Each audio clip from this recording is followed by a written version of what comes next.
So there are some fundamental questions about population growth, economic development, air pollution, and relationship with stock of capital, stock of productivity and efficiency of people.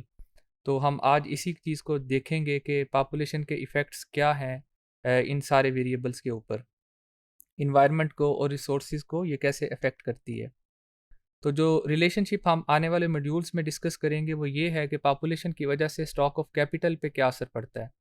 Stock of capital से मुराद ये है कि वो सारा infrastructure जो कि इंसान develop करता है, क्या वो बेहतर होता है या उसमें कमी आती है। इसी तरह टेक्नोलॉजी में क्या चेंज आती है, प्रोडक्टिविटी और एफिशिएंसी में क्या इसकी वजह से चेंज आती है। नॉलेज क्रिएशन और पॉपुलेशन के बड़े या छोटे होने का आपस में क्या ताल्लुक है, और फ्यूचर ऑफ कमिंग जनरेशन्स जो आने वाली नस्लें हैं उनके लिए कितने वसाइल बचेंगे, ये सारी चीज़ें हम आने वाले मॉड्यूल्स में डिस्कस करेंगे। सबसे पहले जो हम देखेंगे वो ये है कि पॉपुलेशन ग्रोथ का, पॉपुलेशन साइज़ का और इन्वायरमेंट का आपस में क्या ताल्लुक है।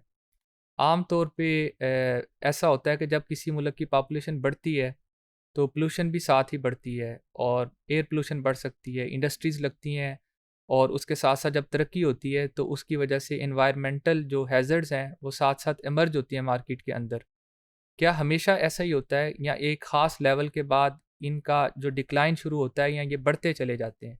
फ्यूचर इस दुनिया का या मुख्तलिफ ममालिक का क्या होगा, इसके लिए हम ये देखते हैं कि over the time period environmental जो पोल्यूशन है उसका ट्रेंड क्या है। चूँकि पॉपुलेशन तो बढ़ रही है तो इन्वायरमेंटल पोल्यूशन पे क्या असर पड़ रहा है। उसके लिए हम सर्च करेंगे गूगल से। आप सिंपल लिखिए ट्रेंड्स इन एयर पोल्यूशन। तो जो पहली वेबसाइट आपके पास आई है वो आवर वर्ल्ड इन डाटा ही है, इसको एक्सप्लोर करें। अब एयर पोल्यूशन किस वजह से होती है? इंडस्ट्रियलाइजेशन की वजह से होती है, पॉपुलेशन के बढ़ने की वजह से, अर्बनाइजेशन की वजह से। और इसकी जो बुनियादी टाइप्स हैं अगर हम उसको देखें तो सबसे पहली जो चीज़ है वो सल्फ़र डाइऑक्साइड एमिशन है। सल्फ़र डाइऑक्साइड जो गैस है वो आम तौर पे बर्निंग ऑफ फॉसल फ्यूल की वजह से है, तेल की वजह से है, और प्रोडक्शन जैसे जैसे बढ़ती है तो उसकी वजह से सल्फ़र डाइऑक्साइड की मिकदार बढ़ती जाती है। ये जो ग्राफ आप देख सकते हैं, ये ग्राफ है 1850 से 2010 तक के दरमियान। अब आप देखें कि ये जो पीक आई है इसमें सल्फ़र डाइऑक्साइड में सबसे ज़्यादा एमिशन हुई है, ये तकरीबन 1970 का पीरियड है। और ये तमाम जो रीजन्स हैं, साउथ अमेरिका है, नॉर्थ अमेरिका है, यूरोप है, एशिया है और अफ्रीका है, इनमें लगातार एयर पोल्यूशन का या ये जो सल्फ़र डाइऑक्साइड का जो लेवल है वो बढ़ता गया है। लेकिन हैरानकुन बात यह है कि 1970 के बाद आपको इसमें डिक्लाइन नज़र आता है। हालांकि इंडस्ट्रियलाइजेशन ज़्यादा हो रही है, पॉपुलेशन ज़्यादा है पहले से, और लोग पहले से ज़्यादा ऑयल को यूज़ करते हैं, फैक्ट्रीज़ पहले से ज़्यादा हैं। इसका मतलब ये है कि जैसे जैसे वक्त गुजरता है आप ऐसे मेथड्स को डेवलप करते हैं, ऐसी टेक्नोलॉजी को लेकर आते हैं जो कि पोल्यूशन को कम करती है। पहले गाड़ियाँ ज़्यादा धुआं छोड़ती थी, अब कम छोड़ती हैं। पहले गाड़ियाँ पेट्रोल ज़्यादा यूज़ करती थी, अब कम यूज़ करती हैं। तो आप ये देख सकते हैं वर्ल्ड ट्रेंड आपको ये बताता है कि एक ख़ास पीक पे पहुंचने के बाद जो पोल्यूशन का ट्रेंड है वो डिक्लाइनिंग है, ख़ास तौर पे तरक्की याफ्ता ममालिक में, क्योंकि वो ट्रीटमेंट प्लांट लगा लेते हैं और बेहतर मेथड्स ऑफ प्रोडक्शन की तरफ चले जाते हैं। एशिया में अभी ये इंक्रीजिंग है, उसकी वजह ये है कि एशिया इतना डेवलप्ड नहीं है। ये भी अपनी पीक पे जाएगा और उसके बाद ये भी इंडस्ट्रियलाइज्ड कंट्रीज़ की तरह इसमें आप डिक्लाइन देखेंगे। ये एमिशन ऑफ एयर पोल्यूटेंट्स हैं यूनाइटेड स्टेट्स के, ये डिक्लाइनिंग ट्रेंड आपको नज़र आ रहा है। ये यूनाइटेड किंगडम है। 1970 में जो ट्रेंड थे, नाइट्रोजन ऑक्साइड है, सल्फ़र डाइऑक्साइड है, डिफरेंट गैसेस हैं, आपको इसमें भी declining trend, you can see the declining trend over the time period. 6 million tonne से कम होके 1 मिलियन टन या इससे भी नीचे चली गई हैं। हालांकि जो यूनाइटेड किंगडम है वो जो दुनिया का पांचवा बड़ा इकनॉमिकली पावरफुल कंट्री है, पांचवी बड़ी इकोनॉमी है दुनिया की। Again United kingdom. आप इसमें डिफरेंट ट्रेंड्स देख सकते हैं।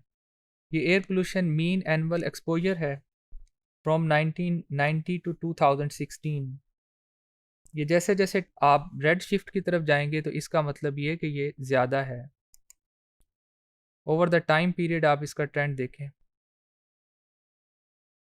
एशिया के चंद ममालिक के अलावा आपको सारे येलो कलर में नज़र आ रहे हैं। इसका मतलब ये कि ये तरक्की याफ्ता ममालिक हैं, जैसे कि रशिया है, अमेरिका है, कनाडा है, पूरा यूरोप है, ऑस्ट्रेलिया है, न्यूजीलैंड है। इनमें वक्त के साथ साथ माहौल पहले से बेहतर हो रहा है। ये एक बड़ा अहम इंडिकेटर है death rates from air pollution, कि एयर पोल्यूशन की वजह से अमवात की शरह क्या है। इसको आप देखें, पूरी दुनिया में डिक्लाइनिंग ट्रेंड है। ओजोन जिसकी लेयर जो है वो डिप्लीट हो रही है, एक वक्त था कि बहुत ज़्यादा डिप्लीट हो रही थी, अब उसमें वैसे नुकसान नहीं हो रहा बल्कि उसमें कमी आई है। आप इसको भी अगर देखें कि ओजोन की पोल्यूशन की वजह से जो डेथ रेट है वो 100 से ज़्यादा था तकरीबन 1990 में, और अब ये कम होके इसकी वैल्यू पहले से कम है, 6 पॉइंट समथिंग है। इसी तरह house hold pollutants from solid fuels की वजह से ये भी डिक्लाइनिंग ट्रेंड है। ओवरऑल यहाँ तो आपको डिक्लाइनिंग ट्रेंड नज़र आता है या स्टेबल ट्रेंड नज़र आता है। Same is another graph. आप इन सारे ग्राफ्स को एक्सप्लोर कर सकते हैं।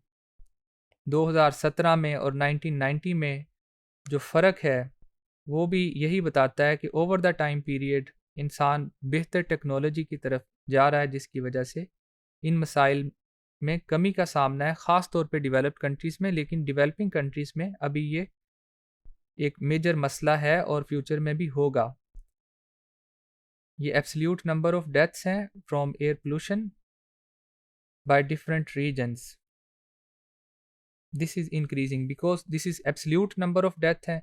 एब्सोल्यूट का मतलब ये है कि चूंकि पॉपुलेशन भी बढ़ रही है तो ओवरऑल तादाद जो है उसकी वजह से शहरों की तादाद में इजाफा हो रहा है।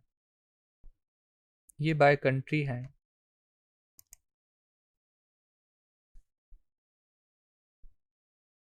पाकिस्तान, इंडिया अभी रेड जोन में है, लेकिन दूसरे ममालिक कम हैं। The future of global sulphur dioxide emission, future में क्या होगा?